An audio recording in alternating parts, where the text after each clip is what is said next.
So hello, so this will be the second part, the fetal period.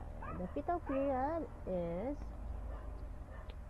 2 to 7 months after the conception. So bali diri is daghan na siya og na-develop sa usa ka cell. Imagine 7 months. So unsa kay naa diri ana part. So ato na siyang maisa-isa og discuss pod after.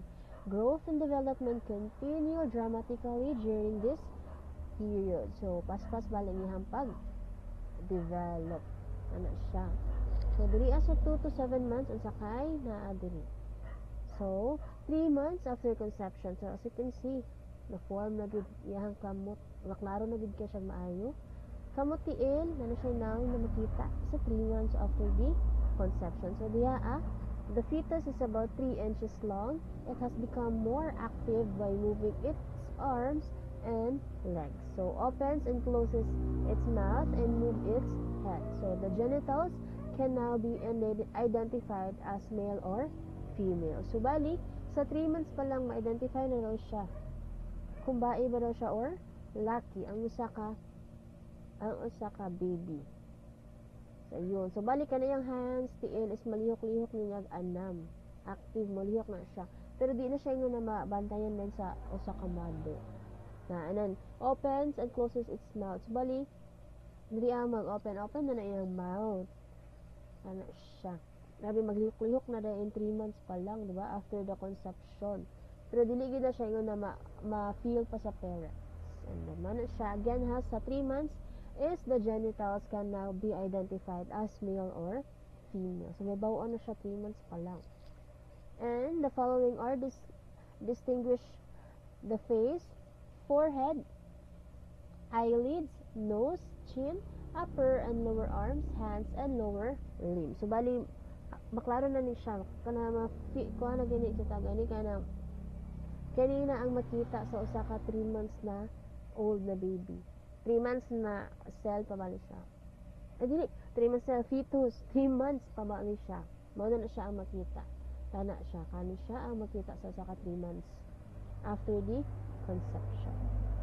Again sa 3 months na to ma-identify na kung bae ba or laki ang iyang gidala. And then, ayun, 4 months to 16 weeks. Sumani siya ang na-form. So, makita ninyo ang tail ang naasa doon sa gawasanan ng ulo na saya. Na siya. So, fetus is about 6 inches long. Stronger prenatal reflexes. First arm and feet movement are felt by the mother. So, sa 4 months is ma-feel na sa ka mother ang movement sa iyahang baby. Dihaan na siya kung usa ka siya kalihok. Ma-feel na siya sa parents. And 5 months, 5th month, the 20 weeks, so kana siya, lahi lagi siya, dagit siya difference. So makita ginato na dagi develop 4 months kana siya, 5th month kana siya. Makita ninyo na nag-develop yun ang usa ka fetus sa sulod sa tiyan kana siya. Now, makita ninyo maklaro na iyang tabi. Although maklaro man siya diri, di pa siya ingon na maklaro. Pero diri sa 5th month maklaro na gid siya. Now, so diri ana part sa 5th month is the fetus is about 12 inches long. Structures of the skin have formed. Fetus is more active. So ang fetus diri grabe na siya ka-active sa 5 months. Kaya imagine sa 4 months pa lang ma-feel na sa parents ang paglihok sa iyang arm and feet. Na first arm and feet movement niya parang sa 4th month ma-feel na sa parents. So how about sa 5th month? Ma-feel na gid niya na grabe ka lihok ang isa ka bata or sa ka-fetus sa sulod sa tiyan. And structures of the skin have formed. So, bali na siya skin. Kay, kung sa, dili skin, na siya skin. Kay, kung sa 4th month, ipa kay siya ingon na, klaro kaya ang skin, or nakadevelop ang skin, dito na siya sa 5th month. Wala siya. And then, 6th month, 24 weeks. So, as you can see yun gabi ni, brogidako na po ng tiyan sa parents, sa 6th month na. Fetus is about 14 inches long. Labi nagtubo siya. Eyes and eyelids are completely formed. So, sa 6th month, na kompleto na og form iyang mata og eyelids. And fine layer of hair covers the head. So, diha na po nag-start ang pagtubo sa iyang buhok bali sa 6th month. And grasping reflex present and irregular movement occurs. So, diri lihok po ang bata. Pero di siya nga na, from the word irregular, diha na mag-start sa 6th month. Kay kung diha na start na month is paano man siya morag somehow guot na kay nagkadako ang baby, nagkadako po ang tiyan. Na siya nagka-develop yung infant. Imagine ha, 4th month, ano siya kagamay. Pagka 5th month, ano siya, and 6th month, ayun. Bali 3 months na lang, mga na ang mother.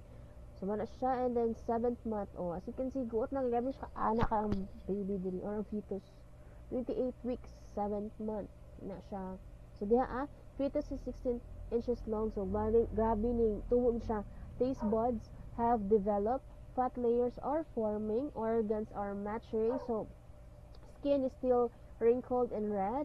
If born at this time, he or she will be considered a premature baby and requires special care. So bali 16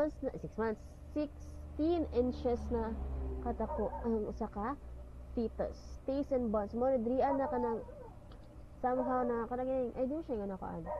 Dirian na pod na ang kinaon murag na po siya malasahan daw na siya diri na part sa 7th month, and organs are maturing kay di ba nag-develop man sa ka organ, so bali diri nag-mature na siya kay 7th month hapit na jud iyang kuan, and then if ever naman mogawa siya sa 7th month is mo na siya gitawag na premature, bali na kulangan mo siya og bulan, although naga-develop na iyang mga organs inside his or her body, pero kulangan gyapon siya kay bali diri pa magid nag-start og mature iyang organ, di pa gid siya na fully develop iyang organ sa sulod sa iyang sa fetus mo na siya sa 7th month.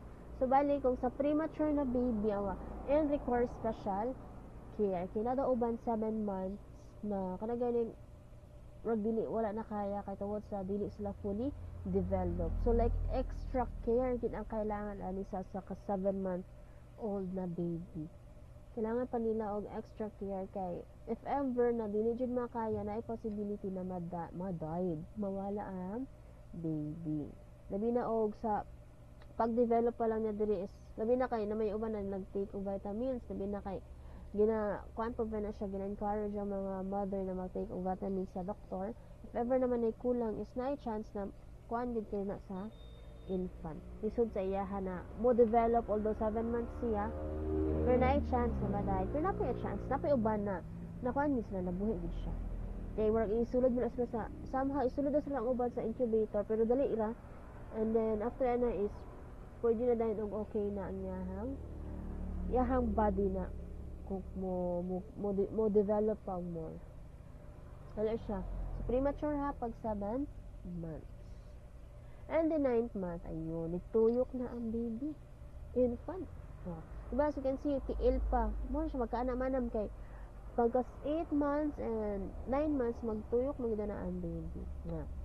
9th month, 38 weeks. So, fetus is 19 to 20 inches long. The lungs are mature. Baby is now fully developed and can survive outside the mother's body. Skin is pink and smooth. He or she settles down lower in the abdomen in preparation for birth and may seem less active. So, sa kana pa lang, grabe naka-matured or moingon na nasa fully developed na ang organs sa usa ka baby sa 9 months. Ano siya? Bali, safe na siya. Bali, makasurvive na din siya kay fully developed naman from the word fully developed. And then siya mismo mo plaster sa iyang self na mo kanang mugawasay na gid siya, like kabalo pod siya na ay kanang kabalo pod ang infant mismo na pwede na siya mugawas, like ready na sila, and then and may seem less active, di na kay sila nagalihok ani kay kung sa kwan pa ila pong murag giandam ang paggawas nila sa iyahang mother. Ana siya ang sa fetal development. So, it again, sa 9 months is fully developed. So, yun. So, ano siya ang infant? Ano siya ang infant sa paggawas? Ayun. Bali, mga 1 month ka pinanikin. Ano siya tip? Ayun. Ano na dahil? Maghilaka na dahil. Ano siya ang infant? So, again, so that is the fetal period. It discussed the 2 to 7 months after the conception and until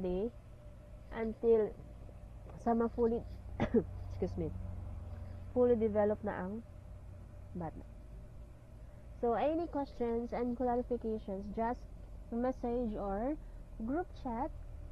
And then that's all for this topic for this week. And I think and hope that mag-face-to-face na kita next week. That's all for today. Thank you everyone.